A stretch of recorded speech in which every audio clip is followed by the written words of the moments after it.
Hi friends, delicious ఈ cinema నెట్ఫ్లిక్స్లో మార్చి 7న release అయింది. ఇంగ్లీష్, హిందీ భాషలోనే ఈ సినిమా లభిస్తుంది. ఈ సినిమాకి నేలే ముల్లర్ స్టోఫెన్ దర్శకత్వం వహించారు. ఈ సినిమా ఎలా ఉందో ఇప్పుడు చూద్దాం. ఓ జర్మన్ ఫ్యామిలీ వెకేషన్ కోసం ఫ్రెంచ్లో వాళ్ళకున్న విల్లాలోకి హాయిగా గడపడం కోసం వస్తారు. భార్య, భర్త, కొడుకు, కూతురుతో వస్తారు. భర్త జాన్, ఎస్తర్ వాళ్ళిద్దరికి చిన్న చిన్న గొడవలు అవుతూ ఉంటాయి. అయినా సరే వాళ్ళిద్దరు కలిసే ఉంటారు.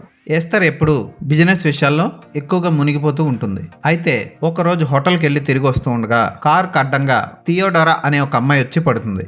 ఆ అమ్మాయికి చేతికి గాయం అవుతుంది. ఆ అమ్మాయిని ఇంటికి తీసుకెళ్ళి ఆ అమ్మాయికి కట్టు కడుతుంది ఎస్తర్. కట్టు కట్టిన తర్వాత ఆ ఇంట్లో ఎవరూ పనిచేసేవాళ్ళు లేరని, ఆమె పని మనిషిగా జాయిన్ అవుతానని వాళ్ళతో పాటు వస్తుంది. వాళ్ళని అడుగుతుంది. వాళ్ళు ఒప్పుకునేసరికి థియోడోరా జాన్, ఎస్తర్ కాపురంలో వాళ్ళు ఊహించని విపత్తును కలిగిస్తుంది. ఆ విపత్తు ఏంటి, జాన్, ఎస్తర్ ఫ్యామిలీ ఏమైంది అన్నది సినిమా చూసి తెలుసుకోవాలి. ఈ సినిమాలో తర్వాత ఏం జరుగుతుంది అన్నది మీ ఊహకు అందని విధంగా సాగుతుంది.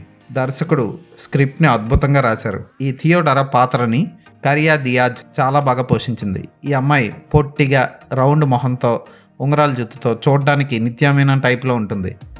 అద్భుతంగా యాక్ట్ చేసింది. పాత్ర సూపర్ అనిపిస్తుంది. ఈ పాత్ర ఇంటర్వెల్ తర్వాత ఒక షాట్లో పచ్చి మాంసం తింటుంది. అక్కడే మనం సినిమాలో ఏం జరుగుతుంది అన్నది ఊహించాలి, కానీ మనం ఊహించలేం. ఎస్తేర్ పాత్రలో వెలరీ పాచర్, జాన్ పాత్రలో ఫహ్రీ యార్దిమ్ చాలా బాగా నటించారు. వాళ్ళ కూతురి పాత్ర ఆల్బా పాత్రలో నైలా, కొడుకు పాత్రలో జోయెప్ బాగా చేశారు.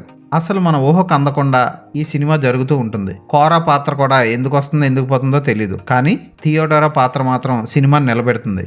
అసలు క్లైమాక్స్ కానీ హీరో హీరోయిన్లకి ఏం జరుగుతుందో మనం ఊహించలేం. అద్భుతంగా సాగింది ఈ సినిమా. ఫోటోగ్రఫీ, బ్యాక్గ్రౌండ్ మ్యూజిక్ సినిమాని నిలబెడతాయి. బ్యాక్గ్రౌండ్ మ్యూజిక్ అయితే క్లైమాక్స్లో ఒక రకమైన గూస్ బంప్స్ని ఇస్తుంది.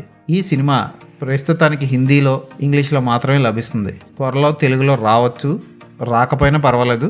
ఇంగ్లీష్ సబ్ టైటిల్స్లో చూసేయండి. ఈ సినిమాలో స్టార్టింగే ఒక చిన్న అసభ్యకర సన్నివేశం ఉంటుంది. అయితే పూర్తి న్యూడిటీ ఎక్కడ ఉండదు. సినిమాలో అక్కడక్కడ కొన్ని రొమాంటిక్ సన్నివేశాలు ఉన్నాయి, ఎక్స్పోజింగ్ సన్నివేశాలు ఉంటాయి, కానీ ఎక్కడ మితిమీరిన శృంగార దృశ్యాలు, నగ్నత్వం ఉండదు. కొన్ని చోట్ల బీభత్సకరమైన సన్నివేశాలు ఉంటాయి. డెలీషియస్ అంటే రుచికరమైన అని అర్థం. సినిమా స్టార్టింగే కారు అద్దం మీద రక్తం పడి ఆ రక్తం మీద డెలీషియస్ అని పేరు వస్తుంది. అప్పుడు కూడా మనం ఊహించలేం మనం చూడబోతున్న కథ ఏంటో అని. ఈ సినిమాని అస్సలు మిస్ అవ్వకండి. ఈ సినిమాకి నేను ఇచ్చే రేటింగ్ 3.5/5.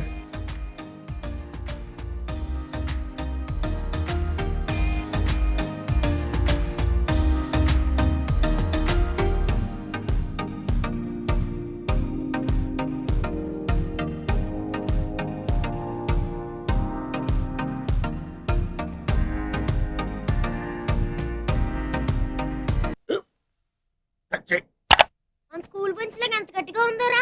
కొట్రా, కొట్టు, పర్లేదు, కొట్టు. అబ్బా చైన్ పెట్టేసింది బాబాయ్. ఆ, ఏంటి నువ్వు కొడతావా? కమా బిట్ మీ యార్. వద్దు బాబాయ్. వాణ్ణి నేను కొట్టడం లేదమ్మా, వాణ్ణే నన్ను కొట్టమంటున్నాను. ఆ. నువ్వేం కంగారు పడక్కర్లేదు. అడుగుతావేంటి?